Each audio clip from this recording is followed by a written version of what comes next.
Hello, hi guys, welcome back to my channel. It's G and I am recording not from a car because I don't have one anymore. I sold my car. I just sold my car to WeBuyAnyCar.com. Yeah, so I did that.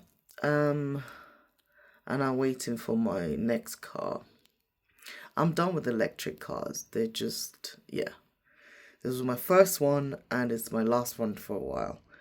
I think if I ever go a different route, it would be hybrid, maybe.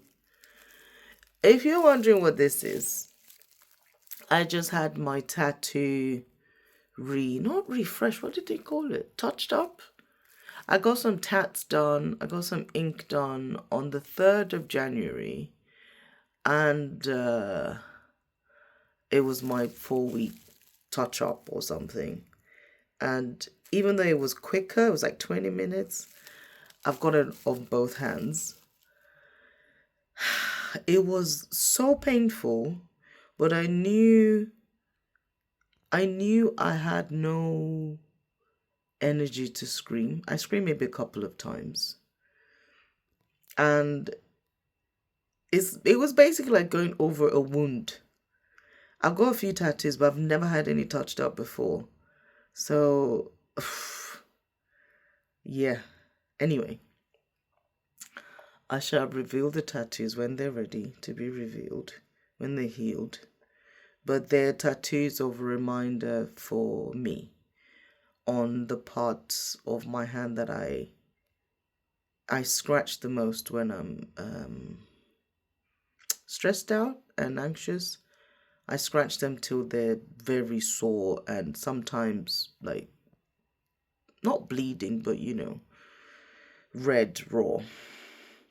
And then because I don't have a car, I took a cab then. I took a cab back. And now the cab back was so much fun because when the guy picked me up, he was sanitizing the seat. And he's like, oh, he sanitizes the seat every time he picks the customer up, which I thought was really nice. And then he asked me how my day was going. I told him, I said, I'm going home to sleep because these tattoos have knocked me out. And then we started talking. Oh, yeah. Then somebody almost kind of like, so we're going this way, and there was a car coming out this way. And the car came up very late, so we almost crashed into him. And because I'd put my head up, because it slowed down very quickly, I looked up and I saw it, and we'd made eye contact. I had my sunglasses on, but he could see that I was looking at him. And then I looked back down, and then I think I said something like, that was really silly of that man, or something like that. And then he proceeded to say, oh, he's used to it. And I said, yeah, I noticed because he didn't even react to what happened. And then he was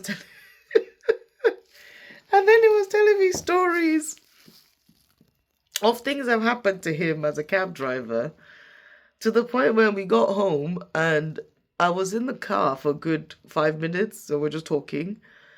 And I'm like, I kept saying over and over again, you need to write a book. Because I know there's a lot of people that are black cab drivers in London, and when they write books, they're really good books because they've seen a lot. And it's even juicier when it's like celebrities and stuff. But he was telling me he's been kidnapped twice. He's taken a recovery truck on a runaround because the cabman, cut off the recovery truck. So he knew he was wrong. And he kind of said sorry. But then the recovery truck was like keeping his hand on the horn and whatever and doing fingers at him or whatever. So he kind of took him pretty much all around Milton Keynes because the guy was trying to catch him. I don't know what you're going to do if you're going to catch somebody. Like, Anyway, took him for a run around. Yes, we got another cold. Or maybe the same one from last week. I don't know anymore. And, yeah, he's been kidnapped twice by gypsies. And I think the reason why we got on was because we're both not scared of death. He said he's not scared of death. Like, he said he was born amidst guns and bombs. He was from Kashmir. So he's like, he's seen it all, like, And he's been with drug lords. He's taking drug lords to, I was about to say events. I don't think they're called events.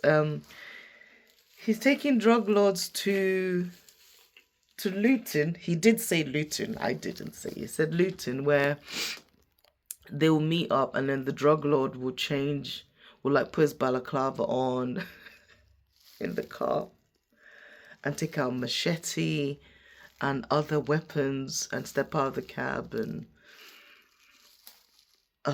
yeah, he just, he said there's one where husband and wife were fighting, and the husband was like, no, the wife was like, I think maybe the husband didn't like a jacket she bought him or something.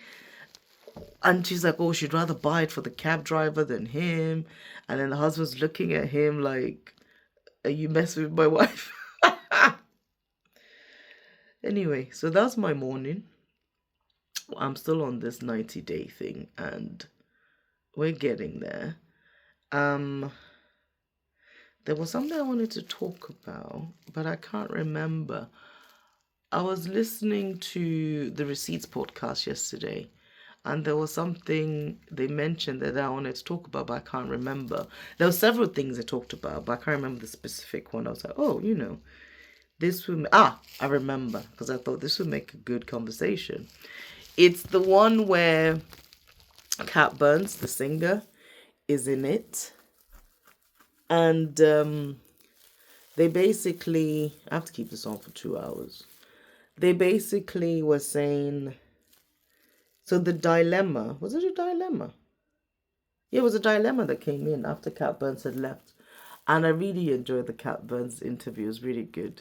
But they were saying... So it was a man that actually wrote in this time. And he said... I don't even know why I'm laughing. He said he overheard his wife talking to her niece, telling her about relationships and men and stuff. And the niece is only like 23. And she was telling her that she should stop worrying and wasting her time or her feelings on this small boys, because it's just passion she's feeling. It's not real love. And, even though she thinks it's the love of her life, they're not. And she should kind of like save that for the one that's going to be her husband or something. But the main thing that upset the guy, I think he said they've been together 7 years, married for 5, have 2 kids. And he's like the happiest husband ever, which I don't think I've ever heard a man say that before. But yeah, it was nice to hear. And he was devastated that she said that her husband, was not the love of her life. And that he doesn't know how to feel because she's the love of his. And anyway. And I was just laughing because that's how it's supposed to be, in my opinion. That's how it's supposed to be. Not everyone marries the love of their life. And I think as a woman, your experiences before you get married should, in my opinion, should include a very, very great love, right? That's my opinion. And yeah, I've cut my hair, by the way, because it's about to come out. Well, I thought I'd cut it, get another hairstyle out of it.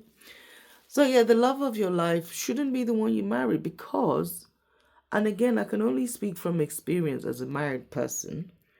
When you get married, the love changes after you get married. It changes after you get married, when you become a wife. It changes again when you have your first child. And then it changes again with every other child, right? I've only got 2. So, and then it changes when different situations, the love just changes. So if you enter into a marriage with the love of your life, or you say that's the love of your life, when the love changes as things happen, it might not be for good in terms of how you feel about them. That's what I think. And because most people get married based on things like stability, not stability, well, yes, it's like some form of security, and knowing that, okay, this person is my person, this person is my people, this person will take care of me, this person will protect me, provide for us, and be a good dad or good mom or whatever. So that's how it should be. And the husband is saying he married the love of his life. I don't remember ever hearing that before, because maybe in this day and age, but when they were talking, the one person that I know on a public platform that I know loves his wife like anything is Pierce Brosnan. My favorite Bond. A close second is Daniel Craig. Daniel Craig was a brilliant Bond. And yeah, Pierce Brosnan, he loves his wife like, this is the one that said to his wife that if she ever had any sort of plastic surgery or whatever when she was a bit bigger, he would leave her. And he loves her out loud. He loves her. I mean, obviously, I don't know what happens behind closed doors, but when you see them on red carpets, when he talks about her, he loves his wife. Like, really, really loves his wife. And they've been together for a long time.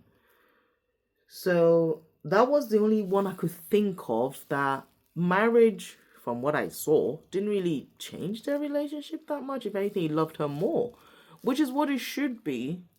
So it just got me thinking, like, should a man marry the love of his life, or should a woman marry the love of her life? They will never be equal and the same, because you love people differently. But yeah, it just got me thinking. And the biggest love of my life, before I had children, of course, who the love I have for my children is incomparable. Incomparable. It's just incomparable. So, but before they came along, the love of my life was not my husband. The biggest love of mine was not my husband. And it was someone I fell really hard for. And then I found out he was married. So that was very painful. And that was actually when that broke up, when I broke that, because I think we're together for like, what, all of 3 weeks. Maybe less, maybe more. I don't know. It was a long time ago. I was in hospital for heartbreak. I was hospitalized for heartbreak, and they said the kind of heartbreak I was having, actually the heartbreak that puts you in hospital is only experienced by people that are in like their 80s or 90s and have just lost their husband or wife. I thought I was going to die.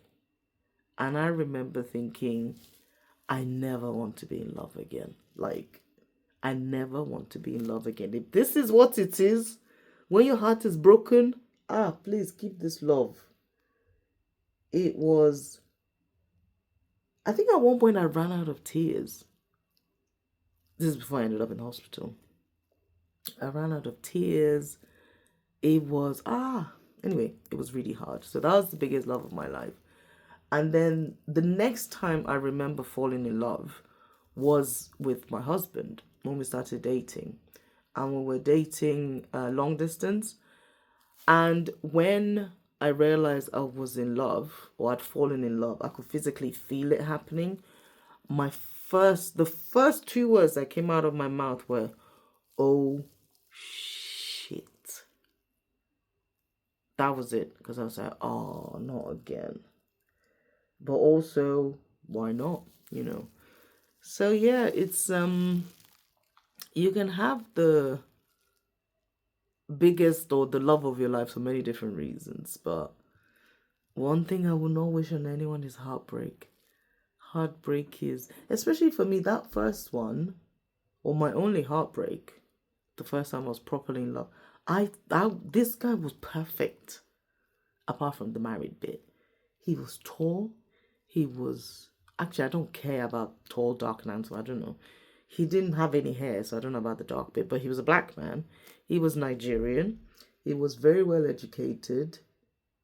but he was also very, very down. Like, he was very buff. I didn't even know he was buff until he took his jumper off. But he went to the gym.